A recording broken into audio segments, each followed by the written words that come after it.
Sentado en nuestra mesa, decíamos, está el periodista Camilo Ratti. Mañana va a presentar el libro Cachorro, Vida y Muertes de Luciano Benjamín Menéndez en el auditorio del Sindicato Regional de Luz y Fuerza. Esto será a las 7:30 de la tarde. Como decía Lalo, un volumen de casi 600 páginas que te llevó unos 5 años de tu vida en cuanto a investigación. Exactamente, 5 años de trabajo, hacer una investigación, por lo menos como yo me planteé, de abordar un personaje como Menéndez tan fuerte, tan importante. Me parecía que había que contextualizarlo, poder entender de dónde viene, quién es él. Él es parte de una familia militar que se remonta hasta el abuelo, de fines del siglo XIX, es todo un emblema dentro del ejército y bueno, en un momento importantísimo y muy puntual de nuestra historia argentina, ¿no? De que fue la década del 70, entonces bueno, había que leer mucho para poder comprender. ¿Cuántos años tenés en la actualidad? Yo tengo 38 años recién cumplidos. O sea que empezaste a los 33 con esta, sí, 32, con esta 33 años, aventura. sí, Y yo le preguntaba sí. recién fuera de micrófono si no daba temor abordar semejante personaje. Yo no, por alguna razón no se hizo antes. Yo creo que habla mucho del personaje y lo que construyó Córdoba después de Menéndez, ¿no? Porque fue una persona que cuando él después deja el ejército se posiciona como un candidato en ciertos sectores políticos, por ahí los más concentrados, conservadores de Córdoba. Y después de la catástrofe de Malvinas, bueno, las Fuerzas Armadas y lo que se va descubriendo después con el gobierno de Alfonsín, por supuesto que hay un gran rechazo popular a todo lo que fueran los militares, el ejército y él, que había sido el emblema de la represión en Córdoba, ¿no? Pero fue un personaje que tejió muchísimas vinculaciones con el poder civil de Córdoba, que gozó de cierta impunidad en muchos momentos de nuestra democracia. Entonces había como mucho miedo, una persona realmente muy temida, Menéndez. Muy temida. Lalo, ¿qué impresión le da a usted? No, bueno, un trabajo titánico, diría, ¿no? Hacer toda esta investigación periodística, la que hizo Camilo. Y quería que me contaras, Camilo, porque sobrevuela, lo he picoteado al libro, ¿así se dice? ¿Picoteado? Que me contaras, porque sobrevuela la entrevista con Videla, sí, en el libro. Claro, que es la que abre. Claro. ¿Qué te reportó esa entrevista? ¿Qué panorama te abrió ya que Menéndez permaneció en silencio? Y fueron muy importantes porque ellos son amigos de toda la vida. Los militares conservan mucho eso del espíritu de cuerpo. Del espíritu de cuerpo y se juntan todos los años todas las promociones. Entonces esa relación que se construye desde muy joven, cuando tienen 15, 16 años que entran en el colegio militar, prácticamente se mantiene, si no lo han separado diferencias políticas fuertes, durante toda la vida, ¿no? Entonces Videla, cuando yo lo fui a entrevistar, pensé que tenía más diferencias de las que realmente tenía con Menéndez, por el hecho de la sublevación del 79 en contra del gobierno de Videla, pero no, o sea, me dijo que primero demostró un gran cariño y respeto, admiración por Menéndez desde el punto de vista militar, y aparte sus padres habían sido contemporáneos también militares. Entonces me fui dando cuenta que, bueno, Videla, por el lugar que ocupó dentro de la dictadura y por la relación con Menéndez, es una fuente fundamental, ¿no?, del libro. Claro. O sea, muy cercana, que podía contar tanto de aspectos personales de Menéndez como de los aspectos por ahí más públicos, políticos. Claro. ¿A dónde querías llegar? Y yo quería entender quién era Menéndez, que es como el símbolo de la dictadura en Córdoba. Yo digo, es como nuestro Pinochet, porque él concentró muchísimo el poder, digamos, a diferencia de otros jefes de la dictadura que se repartieron un poco. Menéndez tuvo esa característica, de concentrar en él todas las operaciones de la represión, casi todos sus segundos comandantes o las otras fuerzas que componían el aparato represivo se subordinaban a él, y es también parte de un proyecto político, de un modelo de país. Entonces a mí me interesaba entender quién era eso, cuáles son los sectores, el modelo, el proyecto de país que Menéndez había defendido, por lo cual había hecho todo lo que había hecho y es el personaje que hoy del cual estamos hablando, y cuál es el origen de eso, y también contextualizarlo, porque también todo esto se da en un momento muy particular de la historia del país, de la historia nacional. Hay que encuadrar esto en la Guerra Fría, ¿no? O sea, después de la Segunda Guerra Mundial, donde el mundo se divide en dos grandes bloques.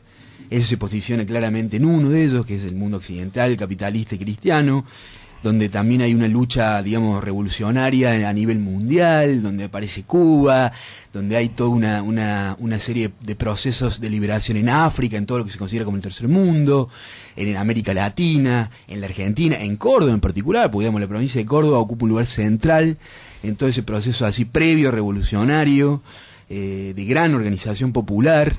Y bueno, él viene como a frenar también, ¿no? A liquidar todo ese proceso político de acumulación de poder popular. Y bueno, creo que, digamos, el ejército entiende, y los factores de poder de ese momento entienden, que para frenar eso necesitaban de un cuadro militar fuerte como Menéndez, ¿no? Que tuvo en dos de los lugares centrales del movimiento, digamos, político de esos años, que es Córdoba y Tucumán. O sea, en Tucumán, digamos, la regional del PRT es la que define el 67, propone el desarrollo de la lucha armada.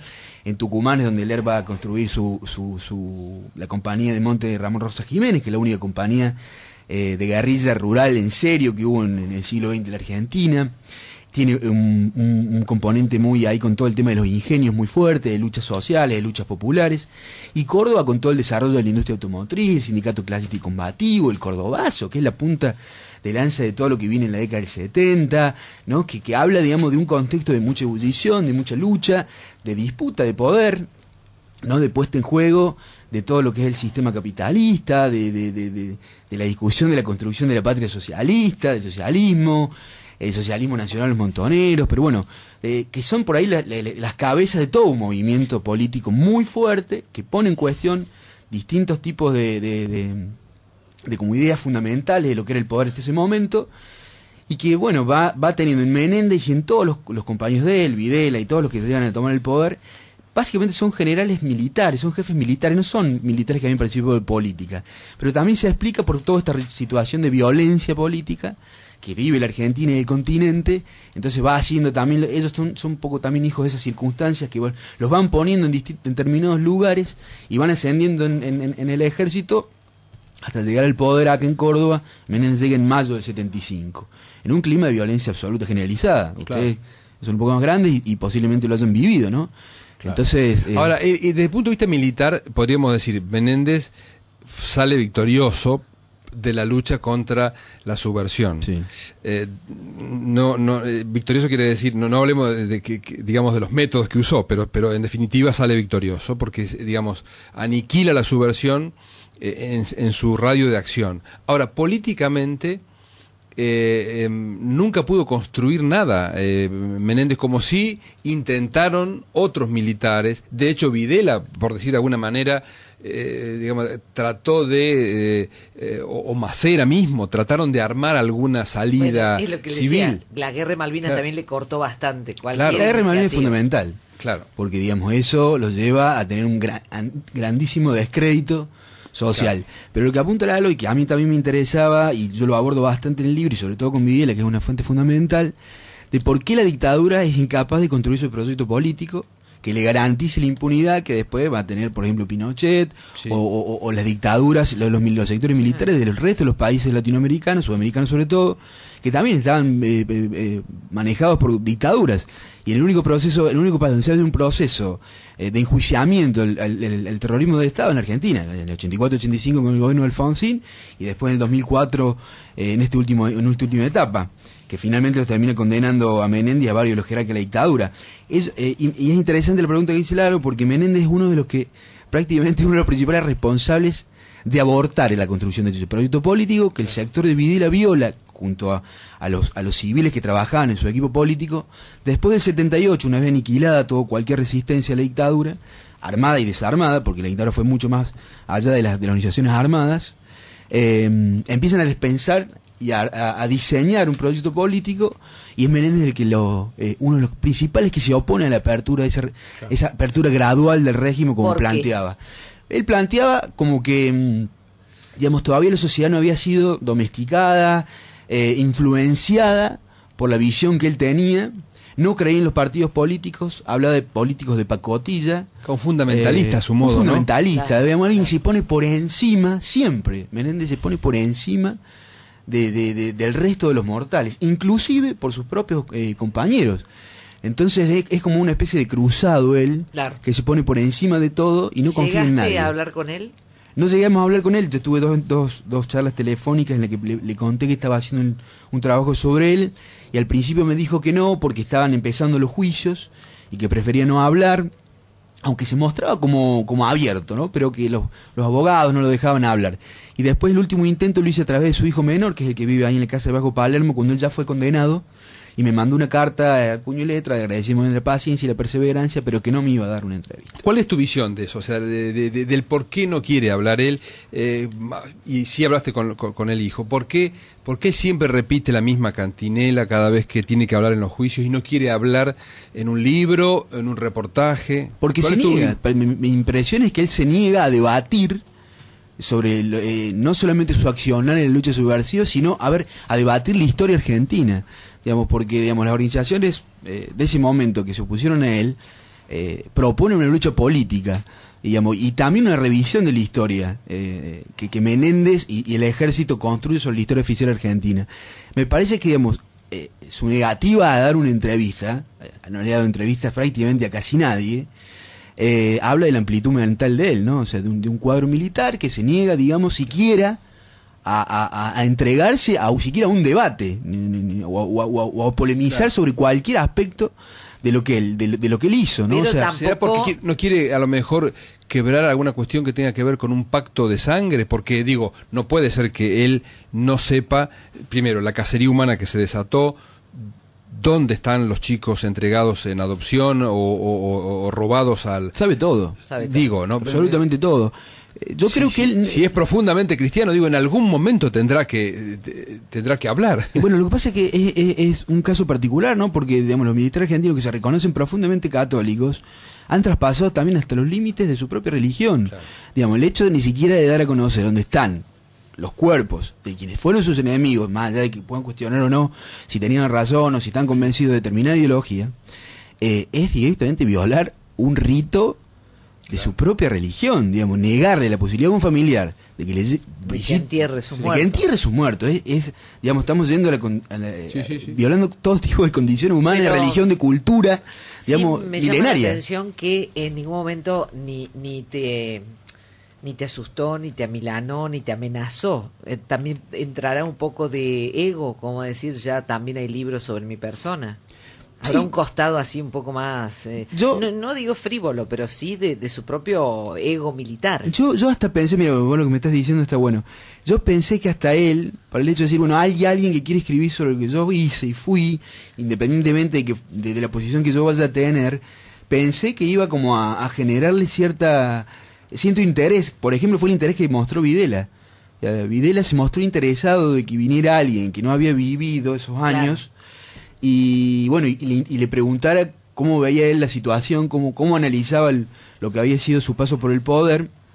Yo le mandé una carta a él, le mandé una carta a todos los militares, prácticamente a 30 militares le mandé cartas pidiéndole entrevistas. ¿Y quién contestó? Y contestó Videla, me contestó Chassein, que fue el gobernador de Córdoba mientras Menéndez fue comandante del tercer cuerpo. Discúlpame, ¿vive Chassein? No, murió hace muy poquito. Murió hace muy poquito, estaba muy enfermo, yo ya lo entrevisté en el 2007 en Buenos Aires, pero fue una entrevista muy buena, la de Chassein. Me contestó Mario Benjamín Menéndez, le mandé cartas a Arguindegui, le mandé cartas a Díaz Besone, a todos los que fueron, digamos, los jerarcas, los jefes de la dictadura. Me mandé una carta a Santiago me respondió, me hizo leer previamente un montón de cosas que leí. Y después tuve 4 entrevistas con él. Chassein vivía acá cerquita, también falleció hace muy poquito, Santiago, y fue su segundo comandante y una persona muy cercana a Menéndez, porque también formó parte del MAS, que fue un movimiento político que armó Menéndez en el año 81, con el eje, con la cuestión del Bigle, que él sostenía que no debíamos aceptar el acuerdo que proponía el Papa Juan Pablo II, y esa fue un poco la plataforma en la cual él empezó a nuclearse de distintos dirigentes políticos de Córdoba, que eran dirigentes partidarios, de los sectores por ahí más conservadores, con no tanta importancia en el peronismo, en el radicalismo, y que lo proponían a él como un posible candidato si el proceso desembocaba en una apertura del régimen, ¿no? Bien, está hablando Camilo Ratti, es periodista. El libro se llama Cachorro, Vida y Muertes, de Luciano Benjamín Menéndez. Apasionantes 600 páginas de la historia reciente.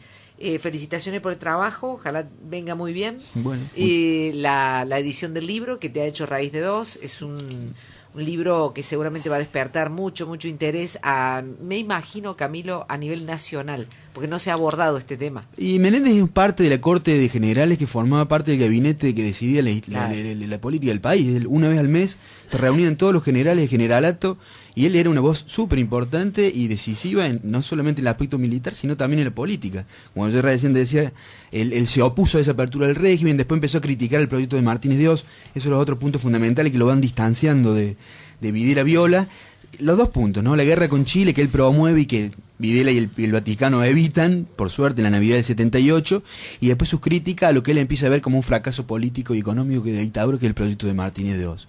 Así que bueno, Bien. pero él es un símbolo, un personaje muy importante de esa parte de nuestra historia reciente, ¿no? Mañana se presenta a las 7:30, que sea con mucha suerte y gracias por venir hasta acá. Bueno, muchísimas gracias a ustedes, gracias a la editorial que hizo un gran trabajo. ¿Y quién va a estar con vos en la presentación? Van a Diego Tatiana, que es el decano de la Diego, Facultad bien. de Filosofía, y Dante Leguizamón, que es periodista. Bien. Bien, ahí está. Entonces en Luz y Fuerza, Sindicato Regional de Luz y Fuerza, mañana 7:30, quienes quieran acompañarlo y escuchar un poco más, porque seguramente habrá otros detalles de lo que ha sido la exhaustiva investigación que desemboca en Cachorro. Gracias. Hasta luego. Muchísimas gracias.